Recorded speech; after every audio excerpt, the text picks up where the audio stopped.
Lorsque ma femme est décédée, mon fils Julien m'a dit « Tu ne peux pas ramener maman et l'anniversaire de ma femme n'arrive qu'une fois par an. » Ces mots m'ont frappé comme une gifle. Le lendemain, il est venu me voir avec une demande pressante, comme si de rien n'était. C'était l'occasion de réparer l'insulte qu'il avait infligée à moi et à sa défunte mère, et j'ai saisi cette chance. Mes mains tremblaient en composant le numéro de Julien à 8h30 du matin, ajustant ma cravate noire pour la 3e fois. La tasse de café vide de Marguerite reposait sur le plan de travail, marquée d'une légère trace de rouge à lèvres. La cuisine semblait vide, sans son fredonnement matinal. Après 4 sonneries, la voix ensommeillée de Julien a répondu « Ouais ?»« Fils, c'est papa », dis-je en redressant les épaules. L'enterrement commence à 11h30.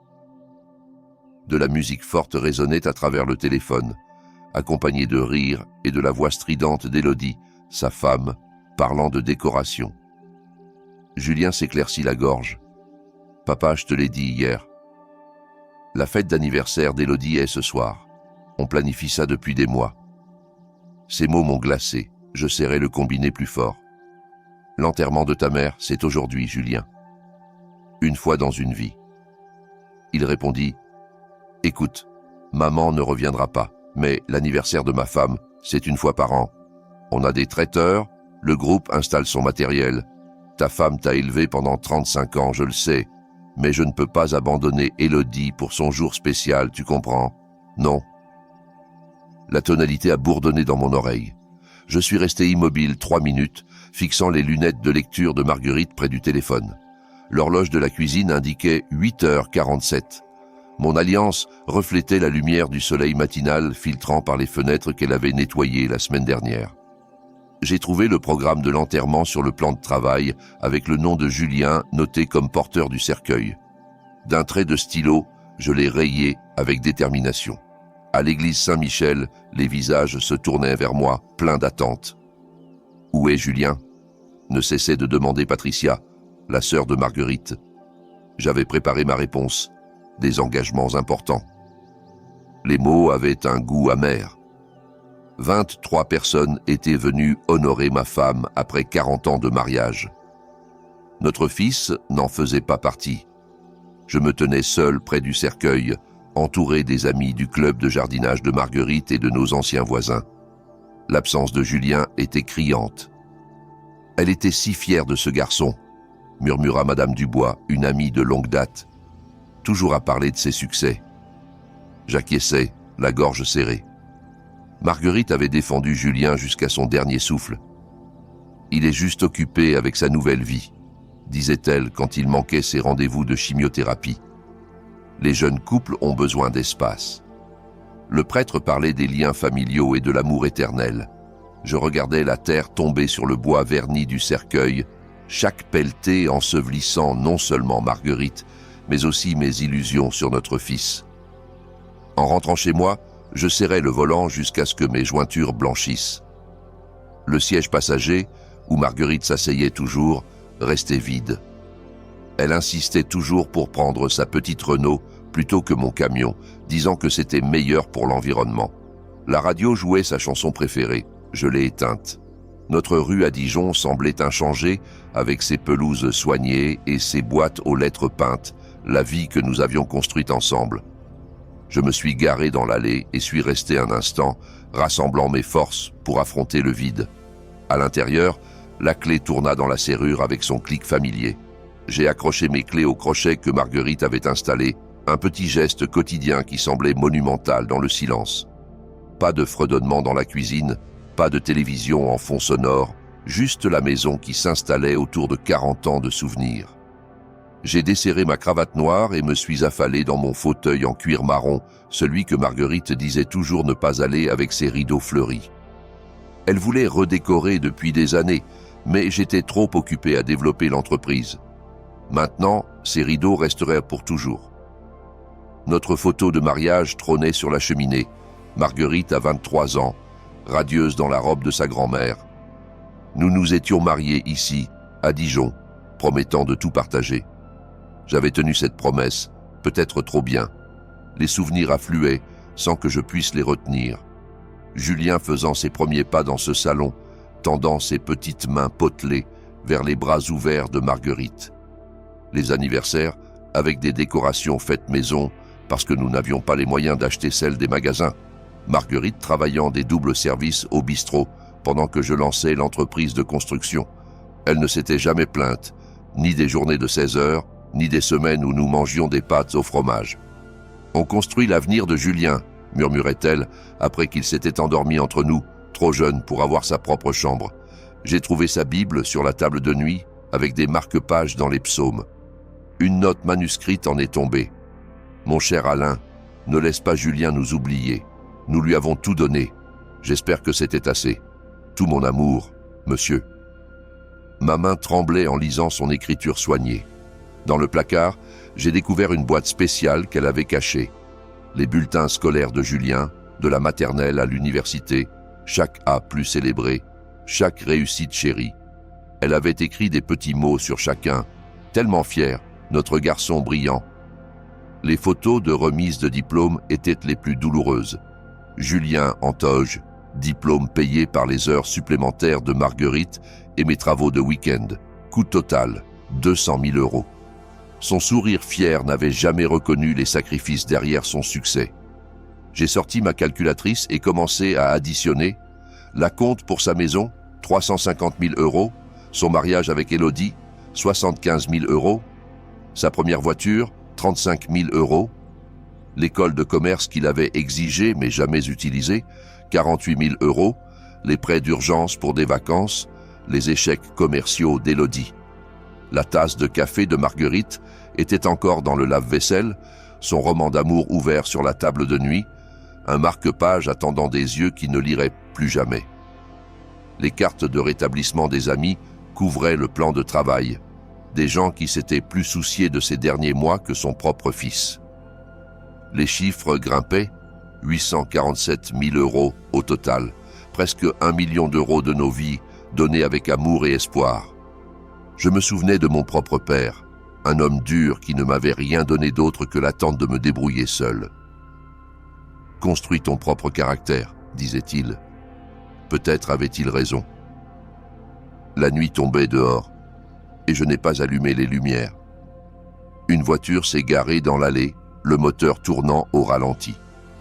Je n'ai pas vérifié. Si Julien voulait parler, il savait où me trouver. Le moteur a rugi et la voiture est repartie. À 6 heures du matin, j'étais assis à mon bureau en acajou, des dossiers étalés en rangées précises. Julien, éducation. Julien, maison. Julien, mariage. Mon café refroidissait pendant que j'ouvrais l'application de calculatrice et commençait le bilan que Marguerite avait été trop gentille pour exiger. Ses lunettes de lecture reflétaient l'écran de l'ordinateur alors que je consultais les relevés bancaires, 15 ans de transactions marquées « Virement à Julien » ou « Prêt urgent Julien ». Les papiers bruissaient dans la maison silencieuse, les seuls sons de ma nouvelle réalité. L'université d'abord, 4 ans à 52 000 € chacun. Je me souvenais d'avoir signé ces chèques, Marguerite prenant des services supplémentaires pour couvrir nos propres factures, pendant que notre fils faisait la fête à l'université de Lyon. Puis l'école de commerce, 48 000 € pour un master qu'il n'avait jamais utilisé, abandonnant pour se trouver en voyage en Europe. Un voyage à 35 000 €. Juste temporaire, papa, jusqu'à ce que je m'établisse. L'achat de la maison avait failli nous ruiner. Julien a 25 ans, dans notre salon, la bague d'Élodie au doigt. On a trouvé l'endroit parfait, mais il nous manque un peu pour la compte. 350 000 € que j'avais co-signés, couvrant chaque centime de l'hypothèque. La famille aide la famille, avait dit Julien en me serrant fort. Je te rembourserai quand l'entreprise décollera. Quelle entreprise? Il travaillait pour moi depuis son diplôme, touchant un salaire qu'il n'avait pas mérité, tout en apprenant des compétences que j'espérais qu'il valoriserait. Le carnet secret de Marguerite est tombé des dossiers, son écriture documentant chaque sacrifice, dîner d'anniversaire annulé, besoin de 5 000 € pour la réparation de la voiture de Julien, visite chez le médecin reportée, le mariage de Julien plus cher que prévu, achat de produits génériques ce mois-ci, argent envoyé à Julien pour l'anniversaire d'Élodie. Sa note finale m'a brisé. Nous avons tout donné à Julien. J'espère qu'il se souviendra de nous avec tendresse. » La calculatrice affichait 847 000 €, plus de 3/4 de million. Mon père m'avait donné 20 € et une poignée de main quand j'avais quitté la maison. J'avais tout construit de rien et Julien voyait cela comme un héritage à dépenser de notre vivant. Je me souvenais de lui qualifiant mon entreprise de familiale à Noël dernier, comme s'il l'avait bâtie à mes côtés, au lieu d'intégrer un poste tout près. Élodie avait hoché la tête avec approbation, déjà en train de planifier comment dépenser les bénéfices que j'avais gagnés en 40 ans de labeur. Mon esprit d'entrepreneur s'est réveillé. C'était un problème nécessitant une solution, pas un chagrin demandant du réconfort. J'avais été trop émotif trop longtemps, excusant un comportement dont Marguerite s'inquiétait en privé. « Peut-être qu'on en fait trop pour lui », avait-elle murmuré après la dernière urgence de Julien. Sa photo me regardait depuis le coin du bureau. En refermant les dossiers, je me suis levé avec une nouvelle résolution, sentant quelque chose de plus dur que le chagrin s'installer dans ma poitrine. « Tu avais raison de t'inquiéter », dis-je à son image. Le téléphone a sonné, le nom de Julien s'affichant sur l'écran. Je l'ai fixé pendant 4 sonneries avant de répondre. « Salut papa, j'espère que tu vas bien après hier. » La voix de Julien portait ce ton joyeux familier, celui qu'il utilisait quand il voulait quelque chose. Il n'a pas mentionné l'enterrement, ni demandé comment je faisais face sans Marguerite. « Je me débrouille », répondis-je calmement, fixant les documents financiers éparpillés sur mon bureau. « Bien, bien. Écoute, je t'appelle parce qu'on a des frais imprévus. La fête d'Élodie était géniale, mais on a un peu dépassé. Tu sais, on ne fête ses 32 ans qu'une fois, non ?» En fond, j'entendais la voix d'Élodie. « Parle-lui du groupe. » « Ouais, on a engagé un super groupe live, emmené tout le monde au nouveau restaurant de viande en centre-ville, acheté à Élodie un magnifique bracelet en diamant. Elle mérite le meilleur, tu sais, mais les factures de carte de crédit arrivent et on parle d'environ 15 000 € à payer immédiatement. 15 000 €.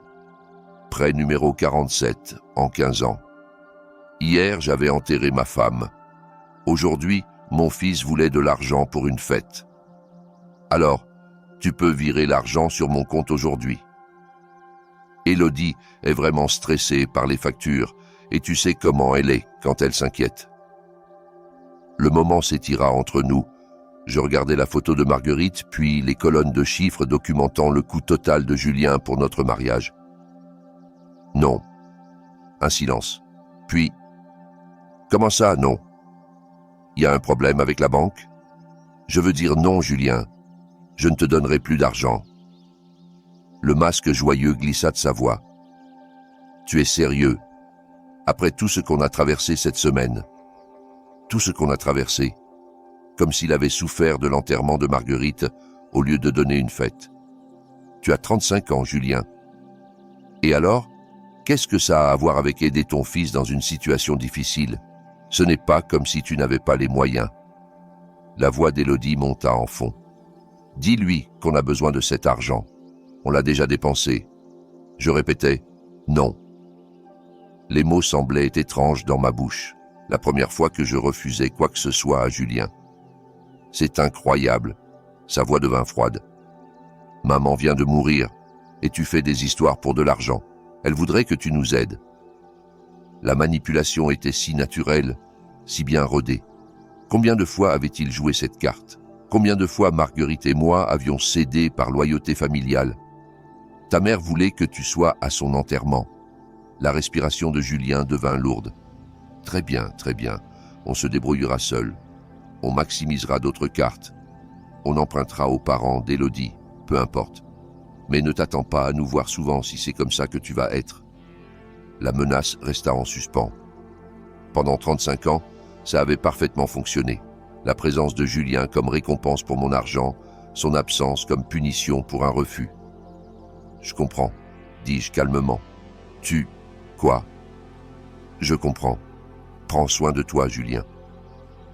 J'ai raccroché avant qu'il ne puisse répondre. Le lendemain matin, à 7h30, je traversais le hall de construction du pont, 2 heures avant l'arrivée habituelle de Julien. Sa photo d'employé était accrochée au mur des cadres, souriant avec assurance dans un costume que je lui avais acheté. Aujourd'hui, Je regardais cette image avec des yeux différents, voyant de l'arrogance là où je voyais autrefois de la promesse. Dans mon bureau, les dossiers de Julien s'étalaient comme des preuves dans un tribunal.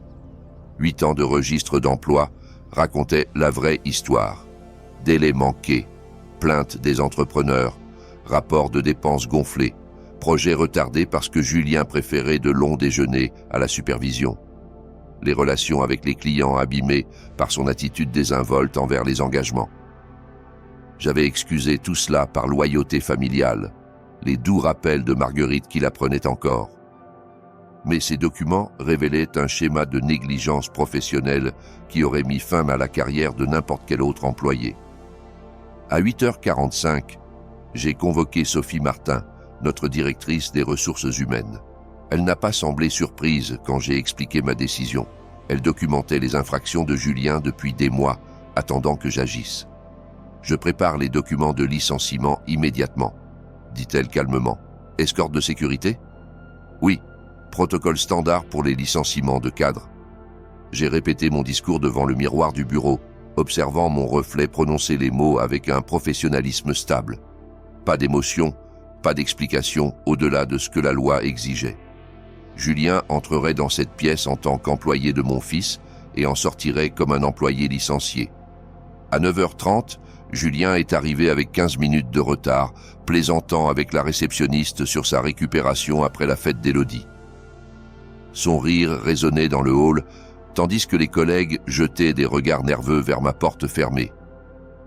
Il s'est arrêté à la machine à café, totalement inconscient de la tempête à venir. « Julien, viens dans mon bureau immédiatement », dis-je par l'interphone avec une nouvelle autorité. Sa réponse désinvolte flotta dans le couloir. « Bien sûr, papa, juste le temps de prendre mon café. »« Maintenant, Julien. » Le silence qui suivit indiqua qu'il avait perçu le changement. Ses pas approchaient lentement, plus lourds que d'habitude. Quand il ouvrit la porte et vit Sophie avec les documents, son sourire vacilla. « C'est quoi cette mise en scène formelle ?» tenta-t-il avec son ton habituel, mais l'incertitude perçait. Je restais assis, les mains croisées sur le bureau. « Julien, ton emploi chez Construction Dupont est terminé, avec effet immédiat. » Son rire sonna forcé. « Très drôle, papa. De quoi s'agit-il vraiment ?» Je fis glisser les documents de licenciement sur la surface polie. « Veuillez examiner ces documents et signer ou indiquer. » Les papiers semblaient lui brûler les doigts lorsqu'il les prit, ses yeux parcourant le langage juridique, son visage pâlissant. « Tu n'es pas sérieux. C'est l'entreprise familiale. Cette décision est basée sur tes performances et ta conduite professionnelle. Ton poste a été supprimé pour cause de restructuration. C'est à cause de l'appel d'hier, n'est-ce pas ?» Sa voix se brisa légèrement. « Écoute, je suis désolé pour l'histoire de l'argent. On peut régler ça. La sécurité t'escortera pour récupérer tes effets personnels. » Julien passa de l'incrédulité à la désespérance. « Maman ne voudrait pas de ça, tu le sais. » J'appuyais sur le bouton de la sécurité. « C'est une décision professionnelle, pas personnelle. » Marc Thomas apparut à la porte, professionnel mais compatissant. Le visage de Julien vira au rouge lorsqu'il réalisa l'humiliation réelle. Les collègues s'étaient rassemblés dans le couloir, observant l'ancien fils du patron être escorté comme un vulgaire délinquant. « Papa, s'il te plaît, » plaida Julien en saisissant sa tasse de café et une photo d'Élodie. « Pense à ce que ça signifie. » Je croisai son regard pour la première fois. J'y ai pensé. À travers la fenêtre de mon bureau, je le regardais charger ses maigres affaires dans sa voiture. Ses épaules tremblaient de rage ou de chagrin. Je ne pouvais pas le dire. Lorsqu'il jeta un dernier regard vers le bâtiment, je me détournai. Sophie revient avec les documents signés. Tous les codes d'accès ont été changés. Son accès informatique est terminé. J'ai retiré moi-même la photo de Julien du mur des cadres, la posant face contre terre dans un tiroir. L'espace vide semblait plus propre. Ma secrétaire frappa doucement. « Monsieur Dupont, quelqu'un est ici sans rendez-vous. » Des talons de créateur claquèrent agressivement sur le sol en marbre du hall. Élodie Dupont entra comme une furie, passant devant la réception sans permission, ses cheveux parfaitement coiffés, légèrement ébouriffés par le vent. Julien suivait, embarrassé et vaincu, une ombre de l'homme confiant qui était entré 1 heure plus tôt. « Comment oses-tu humilier Julien comme ça ?» cria Élodie, pointant un doigt accusateur. Je restai assis, ignorant son entrée théâtrale. Julien se plaça entre elle et mon bureau, son embarras s'accentuant.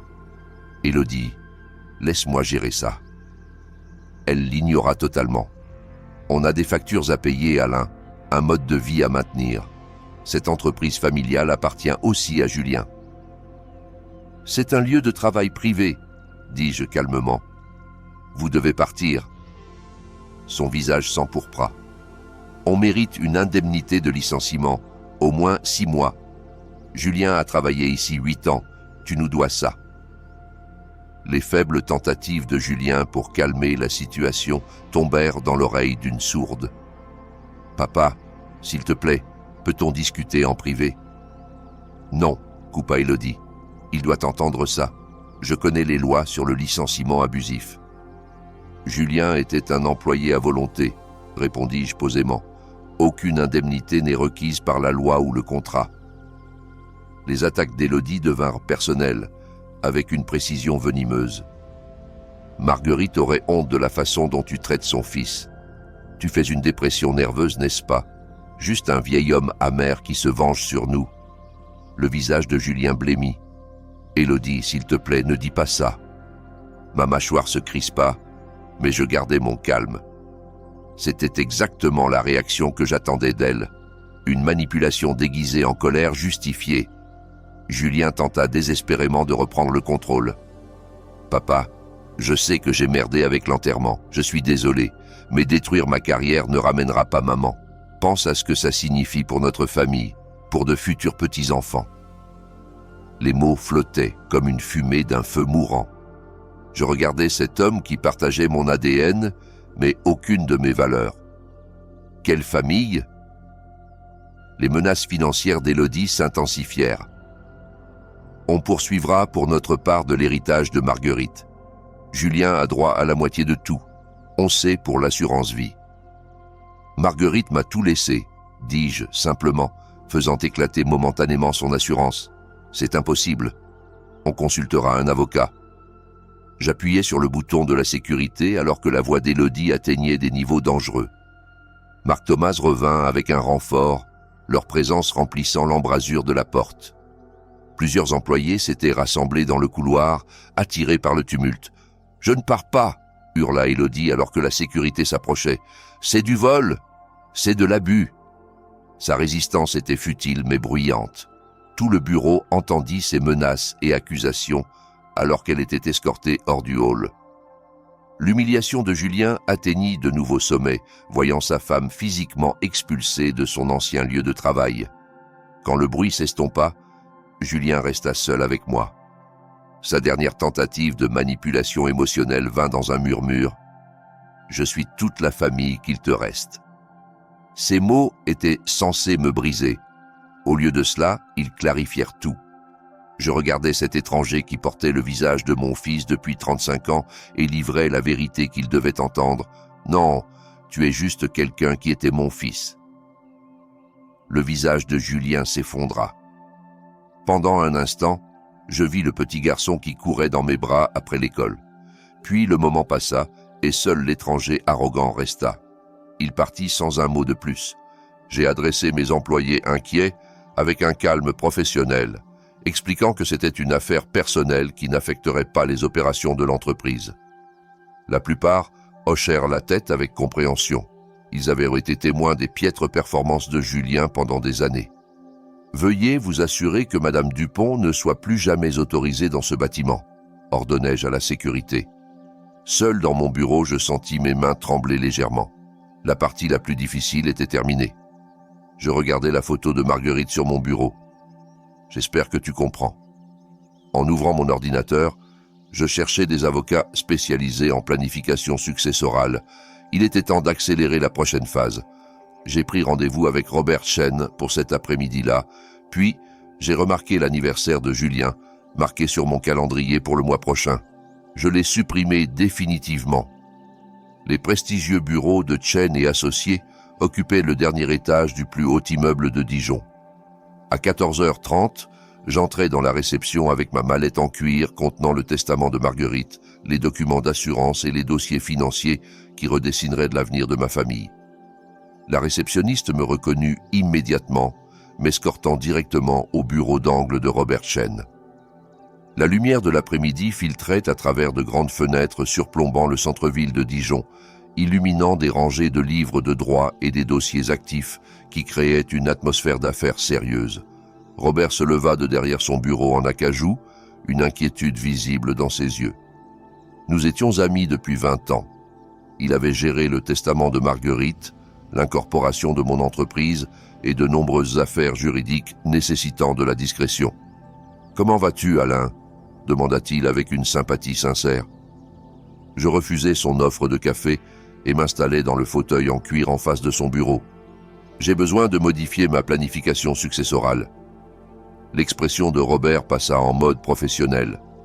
Bien sûr. Mettre à jour les bénéficiaires après le décès de Marguerite est standard. Non. J'ouvris ma mallette et sortis les documents. Je veux retirer Julien complètement. Les mots frappèrent Robert comme un coup physique. Sa composure professionnelle vacilla alors qu'il réalisait les implications.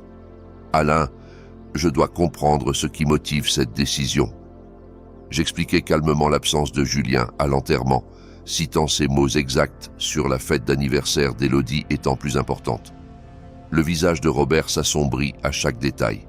« Je veux créer un nouveau testament, continuai-je. Le bénéficiaire principal sera la Fondation Mémoriale Marguerite Dupont. » Robert se pencha en avant, son inquiétude se concentrant sur les implications légales.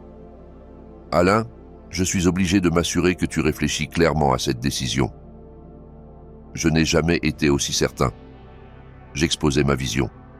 Des bourses d'éducation pour les enfants défavorisés, des financements pour la recherche sur le cancer, des causes que Marguerite avait soutenues toute sa vie. Julien doit être explicitement exclu, ainsi que tout descendant futur. L'admiration de Robert grandit alors que je détaillais la structure de la fondation. Transférer les actifs de l'entreprise dans une fiducie irrévocable protégerait tout contre d'éventuelles poursuites. Je conserverai le contrôle de mon vivant, la fondation prenant la propriété à ma mort. Il faudra changer tous les bénéficiaires des assurances, nota Robert, prenant des notes détaillées. C'est une planification extrêmement minutieuse. J'avais décidé que la maison familiale serait vendue, les bénéfices donnés à la fondation. Les bijoux de Marguerite seraient mis aux enchères pour la charité, à l'exception de son alliance, qui serait enterrée avec moi le moment venu. « Et les affaires d'enfance de Julien ?» demanda Robert doucement. « Donnez. Je retire Julien de ma vie systématiquement. » Robert remplit son devoir professionnel en questionnant mon état mental et ma capacité décisionnelle. Mes réponses rationnelles et ma planification détaillée démontrèrent une pensée claire. Il passa progressivement d'ami inquiet à professionnel admiratif. La cérémonie de signature officielle impliqua 2 témoins juridiques du cabinet de Robert. Ma signature stable contrastait avec l'ampleur de chaque décision. Robert expliqua que ces documents prenaient effet juridique immédiatement. Julien était désormais complètement déshérité. « Je veux que Julien reçoive une notification formelle de ce changement, » ordonnai-je. Des protections juridiques supplémentaires suivirent rapidement. Des procurations retirant l'autorité de Julien, des directives médicales l'excluant des décisions de santé, un testament de vie avec des instructions spécifiques sur mes soins. Robert documenta ma compétence mentale de manière approfondie. Le lendemain, je visiterai les banques pour mettre à jour tous les comptes, retirant Julien comme bénéficiaire des fonds de retraite et des portefeuilles d'investissement. Robert proposa de coordonner avec les institutions financières. La planification de la fondation apporta une paix inattendue. Je nommai Robert comme fiduciaire, discutais de la structure du conseil et planifiais les premiers bénéficiaires de bourse. La mémoire de Marguerite serait honorée à travers l'éducation, quelque chose qu'elle valorisait profondément. Marguerite serait fière de cette fondation, dit Robert en concluant. Elle a toujours cru en l'éducation et en l'aide aux autres. Pour la première fois en jour, je ressentis une satisfaction authentique au lieu d'une froide détermination. Robert comprit que ce n'était pas de la vengeance, mais de la justice. Ma transformation d'un père en deuil en philanthrope déterminé était complète. Nous nous serrâmes la main dehors. Mon téléphone affichait 3 appels manqués de Julien, le premier signe qu'il réalisait la gravité de sa situation. Je supprimais les messages vocaux sans les écouter et marchais vers ma voiture. La prochaine phase m'attendait. Le hall élégant du club de campagne de Dijon m'accueillit avec un luxe familier. Panneaux d'acajou, lustres en cristal et portraits à l'huile des membres fondateurs créaient une atmosphère d'argent ancien et de valeur établie. En tant que trésorier du conseil mensuel, je fréquentais ces lieux depuis 15 ans. 12 membres du conseil étaient réunis autour de la table de conférence polie, discutant des affaires courantes du club avant notre réunion officielle. L'odeur des meubles en cuir et du café frais se mêlait aux conversations chuchotées sur les événements récents. Guillaume Martin, notre président du conseil, s'approcha avec une sympathie sincère. « Alain, la cérémonie commémorative était magnifique. Marguerite aurait été ravie. »« Merci pour les fleurs, » répondis-je gracieusement. Patricia, la sœur de Marguerite et membre de longue date, rejoignit la conversation. Je cherchais Julien pendant la cérémonie. Où était-il? La question que j'attendais resta en suspens. Je marquai une pause, puis décidai que la vérité servirait mieux la mémoire de Marguerite que la diplomatie.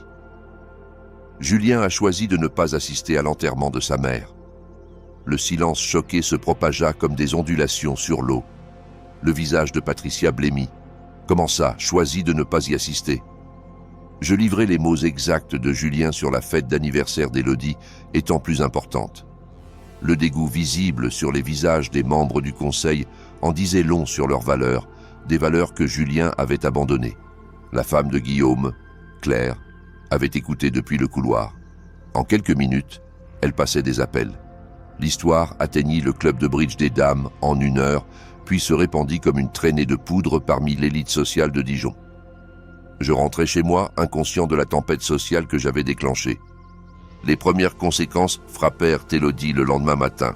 Son professeur de yoga au studio exclusif lui demanda de partir en plein cours. « Nous préférons les membres avec des valeurs familiales », fut l'explication froide. L'invitation de Julien à déjeuner au club de campagne fut annulée par un appel poli mais ferme. Leur table habituelle au restaurant Le Pré aux Clairs devint soudainement indisponible. La confusion d'Élodie se transforma en colère grandissante alors que le schéma se dessinait. Le samedi matin apporta l'humiliation la plus cuisante de Julien. Son groupe de golf trouva des excuses transparentes et partit tôt. Le gérant du magasin de golf suggéra que Julien pourrait être plus à l'aise ailleurs. Il marcha seul vers sa voiture, comprenant que tout le monde savait pour l'enterrement. L'expérience d'achat d'Élodie à la boutique de luxe Galerie Lafayette brisa ses dernières illusions. L'accueil froid de l'assistante de vente remplaça des années de service chaleureux. Sa demande de crédit rencontra des retards mystérieux. Le gérant suggéra qu'elle préférerait peut-être faire ses achats ailleurs. L'isolement professionnel de Julien fut tout aussi dévastateur. Les entretiens d'embauche furent annulés sans explication. Les anciens contacts professionnels cessèrent de répondre. Son déjeuner de réseautage à la chambre de commerce devint gênant et bref. Les employeurs potentiels connaissaient l'histoire avant son arrivée. Le coup final vint au salon élite, où le rendez-vous régulier d'Élodie fut soudainement annulé, entendant d'autres clients discuter de son mari sans cœur. Elle s'enfuit en larmes. La chroniqueuse mondaine du journal local, Le Bien Public, mentionna l'absence décevante à la cérémonie de Marguerite. Les membres de la congrégation de l'église exprimèrent leur désapprobation ouvertement. Les anciens amis évitaient Julien et Élodie lors des événements publics. Les tentatives désespérées de Julien pour expliquer la situation tombèrent dans l'oreille d'un sourd. Ces affirmations que j'exagérais furent universellement rejetées. La communauté soudée de Dijon avait rendu son verdict. La crise d'Élodie était inévitable. Elle confronta Julien sur leur réputation ruinée, exigeant qu'il règle la situation immédiatement.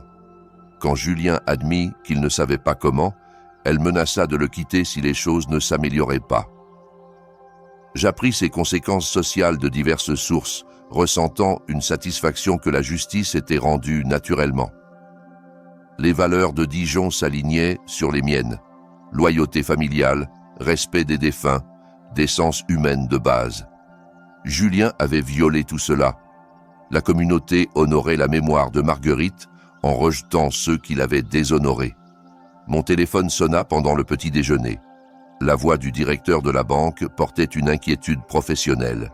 « Monsieur Dupont, le paiement hypothécaire de Julien et Élodie est en retard de 30 jours.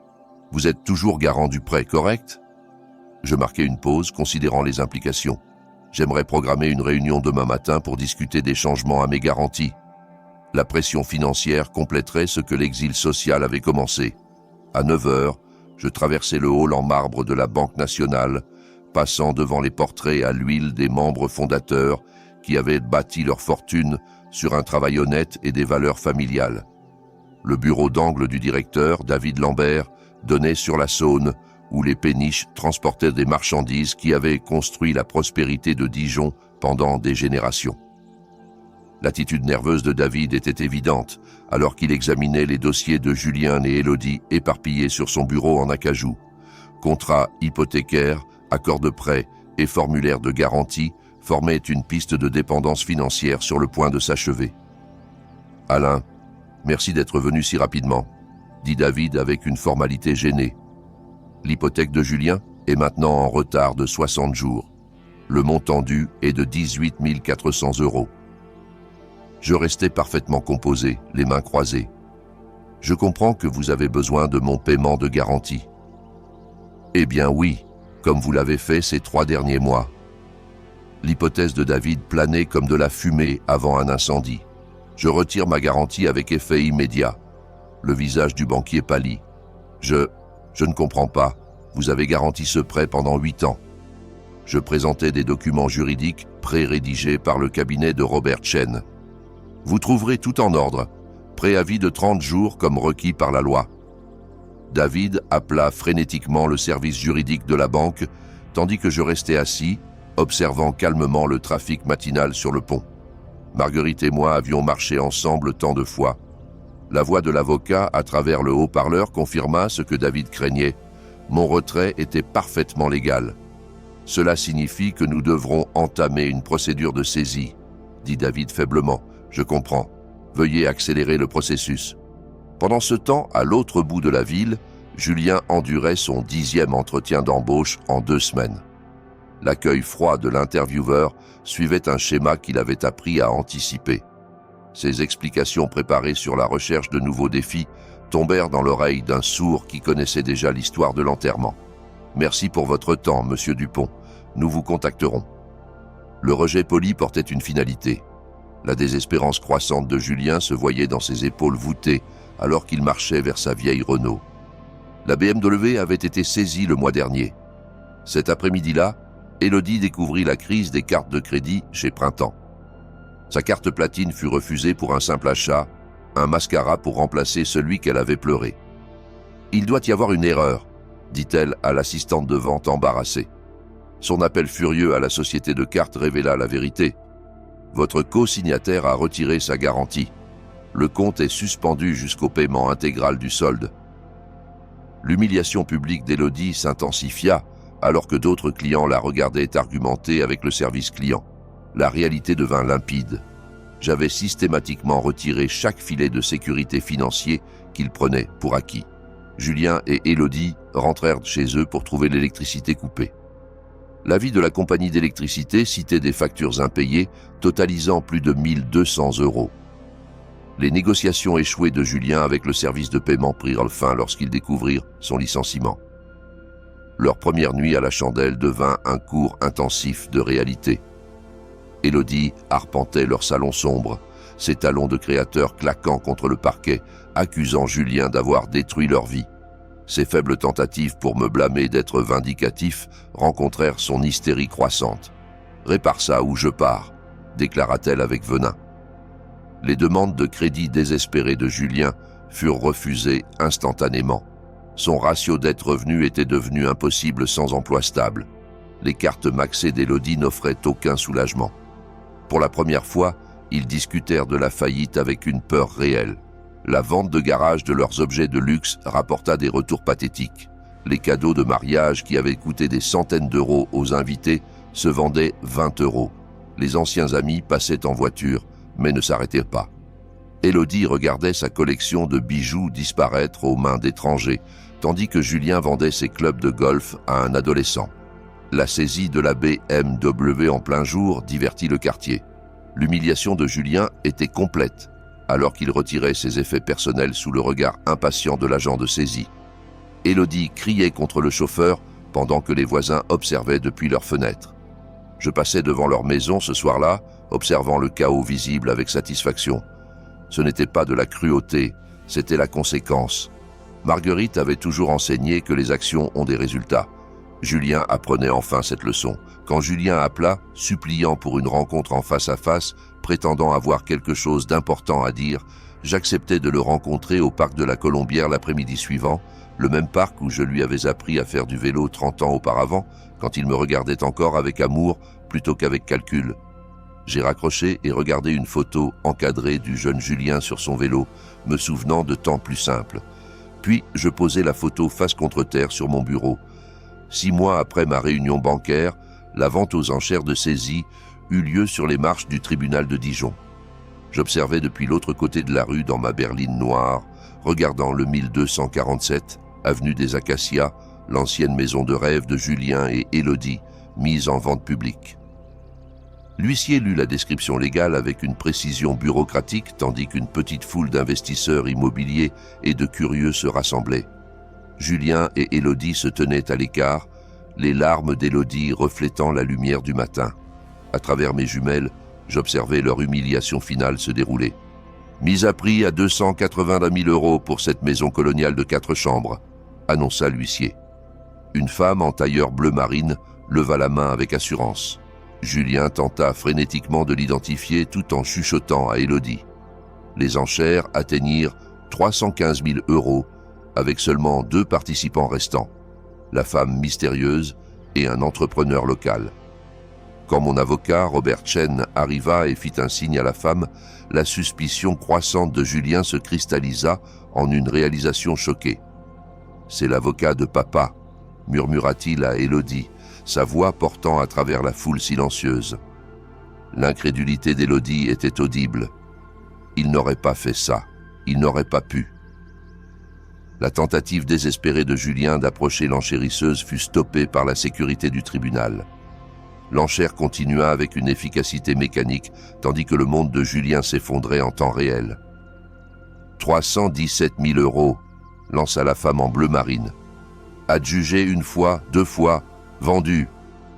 Les jambes de Julien cédèrent. Le cri d'Élodie, « C'est notre maison !» résonna contre les murs du tribunal, alors que le marteau de l'huissier scellait leur sort. Je sortis de ma voiture et marchai vers les marches du tribunal.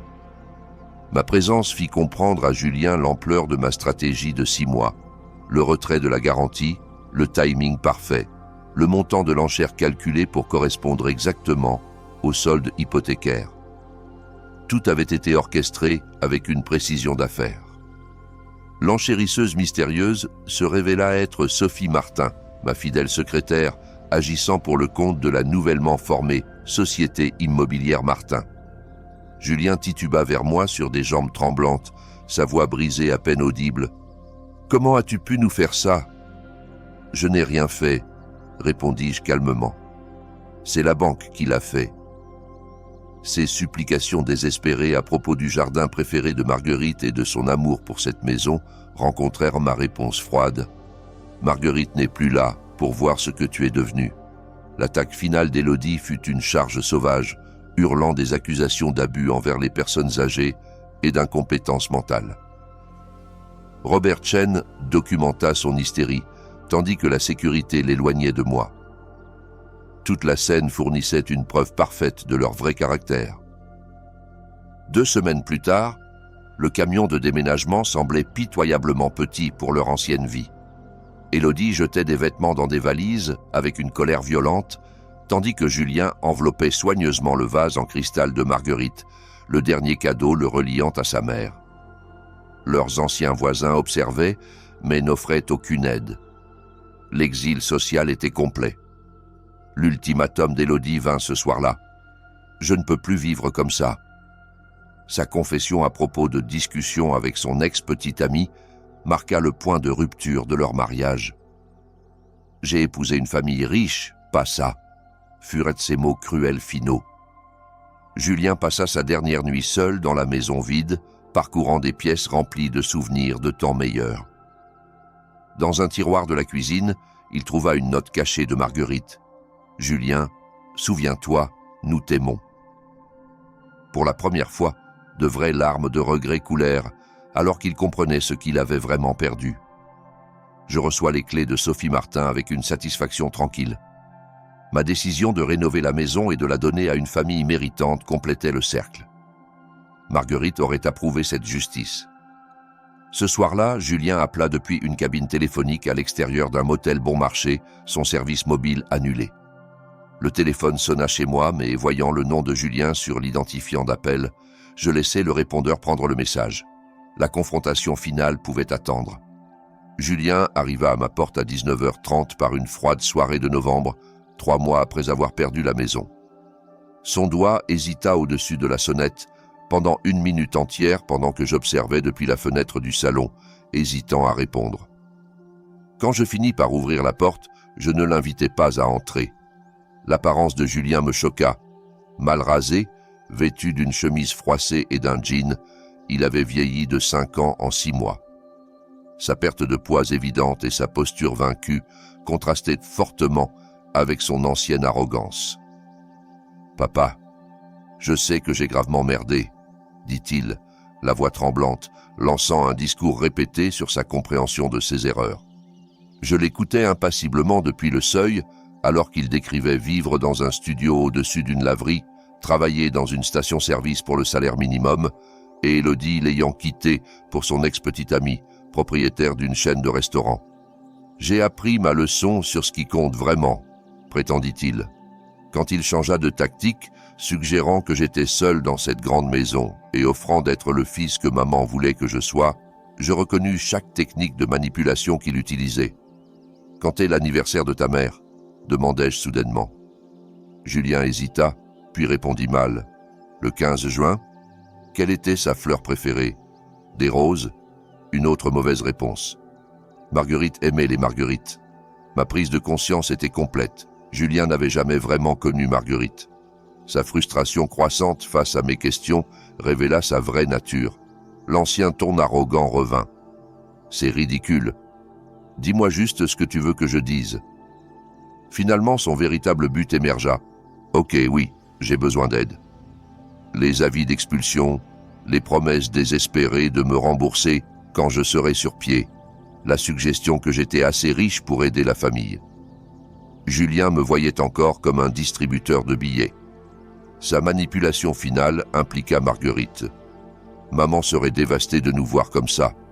Elle croyait toujours aux secondes chances. Je l'aimais aussi, papa. Nous l'aimions tous les deux. Pendant un instant, je vacillais, me souvenant du cœur tendre de Marguerite. Puis je réalisais que c'était exactement ce qu'elle craignait. Tu veux savoir ce que ta mère pensait vraiment? Je récupérai son journal caché sur la table de nuit et lus ses propres mots. Je m'inquiète que Julien n'aime que notre argent. Et si nous avions élevé un enfant incapable d'aimer? Le silence choqué de Julien en disait long. Marguerite est morte en sachant qui tu étais vraiment, dis-je calmement. Elle a changé son testament avant de mourir. Elle ne t'a rien laissé parce qu'elle savait que tu le gaspillerais. Le masque de Julien tomba complètement.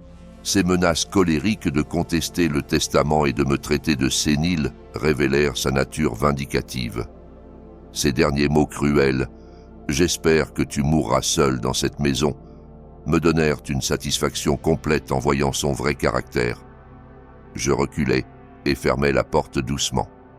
Julien tambourina dessus pendant plusieurs minutes, pendant que je me rendais à la cuisine pour faire du thé, comme si de rien n'était. Quand sa voiture s'éloigna enfin, je m'assis dans le fauteuil préféré de Marguerite, tenant son journal, me sentant complètement en paix pour la première fois depuis sa mort. En regardant notre photo de mariage, je dis doucement C'est fini, mon amour. 1 an plus tard, je marchais dans le cimetière de la Toussaint par un matin ensoleillé de mai, portant des marguerites fraîches à la tombe de Marguerite. Les oiseaux chantaient dans les chênes, tandis que les fleurs printanières s'épanouissaient le long des allées. J'avais l'air plus sain et plus en paix que depuis des années.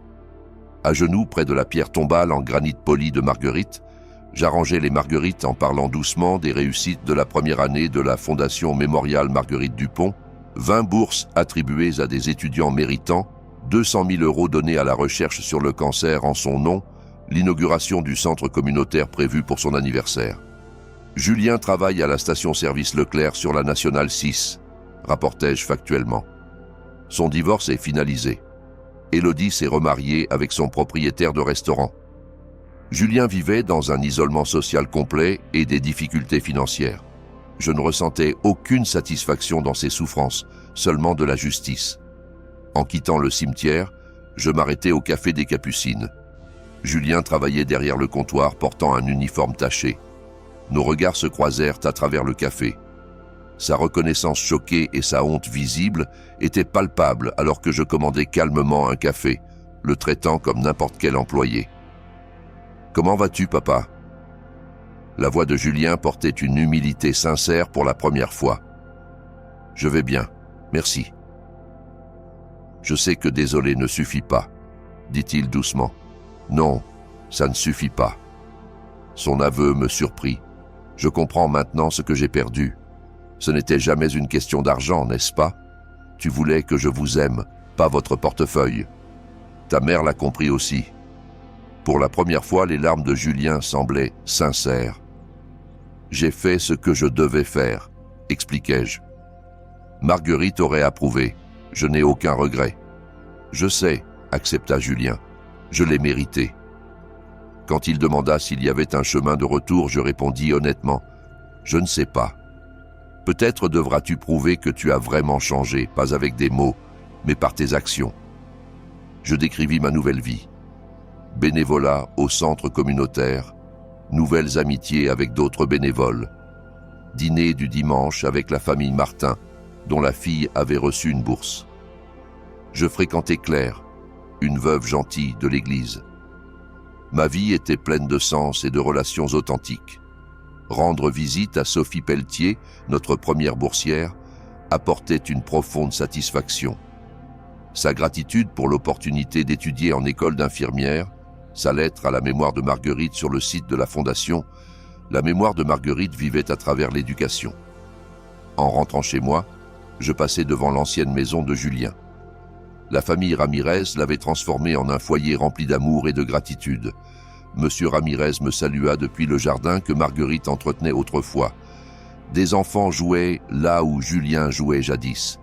La maison incarnait tout ce que Marguerite valorisait. Ce soir-là, je préparais le dîner dans la cuisine que je partageais autrefois avec Marguerite, mettant un seul couvert sans tristesse. Mon téléphone sonna. Claire appelait pour nos plans de week-end. Je souris, la première joie sincère depuis la mort de Marguerite. Debout dans le jardin au coucher du soleil, taillant les rosiers de Marguerite, je ressentis la paix d'un homme qui s'était battu pour la justice et avait gagné. Ma certitude d'avoir honoré la mémoire de ma femme apportait une satisfaction complète. En me couchant tôt, je dormis profondément pour la première fois en 2 ans, rêvant de Marguerite souriant et me disant « Tu as fait ce qu'il fallait, Alain, je suis fier de toi. » La justice était rendue. L'amour avait requis des choix difficiles, mais les bons choix. Repose en paix, mon amour.